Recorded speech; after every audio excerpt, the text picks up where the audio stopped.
നമ്മളെ സംഭവം സെറ്റായിട്ടുണ്ട്. നമ്മൾ നൈസാട്ടോ, ഞങ്ങൾ ഓൾറെഡി കഴിച്ചു. പിന്നെ ഞങ്ങൾ റിവ്യൂ പറയാൻ വേണ്ടിയിട്ട് പിന്നെ വീണ്ടും കഴിക്കുന്നതാണ്. ഇതൊക്കെ സ്പൂണൊക്കെ യൂസ് ചെയ്യുന്ന പറഞ്ഞാൽ മോശമാട്ടോ, നമ്മളെല്ലാം കൈ കൊണ്ട് ഇങ്ങനെ എടുത്തിട്ടില്ലേ.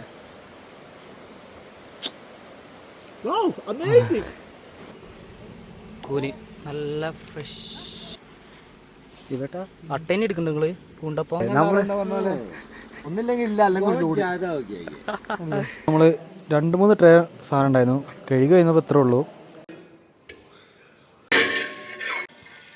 വെളുത്തുള്ളി ഇടാം, ഇഞ്ചി ഇടാം. ഇഞ്ചി ചെറുള്ളി ഉപയോഗിക്കാൻ പാടുള്ളൂ കേട്ടോ. വേറെ എക്സ്ട്രാ മസാലകളൊന്നുമില്ല, നമ്മൾ ആകെ മഞ്ഞൾപ്പൊടി മാത്രമേ യൂസ് ചെയ്യുന്നുള്ളൂ കേട്ടോ. മഞ്ഞൾപ്പൊടി ഇടാം. നമ്മൾ മഞ്ഞൾപ്പൊടി ഇട്ട് വാഷ് ചെയ്ത് വെച്ചാട്ടോ. ഓക്കെ, ഇപ്പം നമുക്ക് ഇടാം ആവശ്യത്തിന്. തപ്പത്തിന് വേണ്ടിയുള്ള സ്മെല്ല്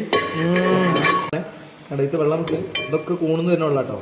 നമ്മൾ അത്രയും തോന്നുണ്ടായ കൂണോക്ക് ഇത്രയും ഒന്നും ഡ്രൈ ആവണം കേട്ടത്. തേങ്ങ, വെളുത്തുള്ളി, പച്ചമുളക് ഇട്ട് ചവച്ച കേട്ടോ. ലാസ്റ്റാണ് ഇടുന്നത് നമ്മളിത്.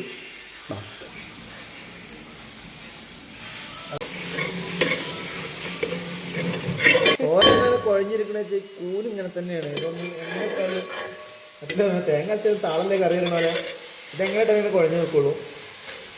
ഇതുപോലെ വ്യത്യസ്തമായ വീഡിയോക്ക് വേണ്ടിയിട്ട് ബനാന വീഡിയോ സബ്സ്ക്രൈബ് ചെയ്യണം എന്തായാലും. എല്ലാവരും കാണുന്നവരൊക്കെ ഒന്ന് സബ്സ്ക്രൈബ് കൂടി ചെയ്താൽ നല്ലതായിരിക്കും. ഇൻസ്റ്റയിൽ ഉണ്ട്, ഇൻസ്റ്റയിൽ ഇട്ടിട്ടുണ്ട് ഞങ്ങൾ, അതും കാണണം.